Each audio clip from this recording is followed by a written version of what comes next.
இப்போது நம்ம பார்க்க போகிறது டிஎன்பிஎல். இது பேப்பர் ப்ராடக்ட்ஸ் கம்பெனி. இது ஜூன் மாதம் 25ஆம் தேதியிலேருந்து நவம்பர் மாதம் 25ஆம் தேதி வரைக்கும் தொடர்ந்து டவுன் ட்ரெண்ட்லேயே இருந்துட்டு வந்த இந்த ஸ்டாக்கு இதோட 52 வீக் லோவான 162 தொட்டுட்டு பவுன்ஸ் பேக் ஆகிருக்கு. இதே ஸ்டாக்கை நம்ம லாஸ்ட் வீக்கும் கொடுத்துருந்தோம். நம்ம சொன்ன ஃபஸ்ட்டு டார்கெட்டை இன்றைக்கி ரீச் பண்ணிட்டாங்க.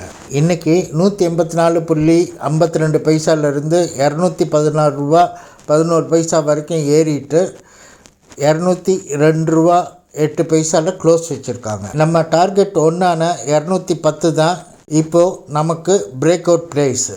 ஸோ எப்போ அது 210 தாண்டுதோ அப்போ தான் நம்ம அதை வாங்கணும்.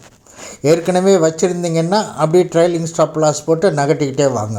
நம்மளோட நெக்ஸ்ட்டு டார்கெட்டு 231, அதுவும் இன்னொரு 10%. இந்த ஸ்டாக் தொடர்ந்து ஏறுறதுக்கு வாய்ப்பு இருக்குது. ஆனால் மார்க்கெட் கண்டிஷன் டவுன் ட்ரெண்டில் இருக்கிறதுனால கவனமாக இருங்க. டீட்டெயில்டு வீடியோ 8:30க்கு போடுவோம், கட்டாயமாக பாருங்கள்.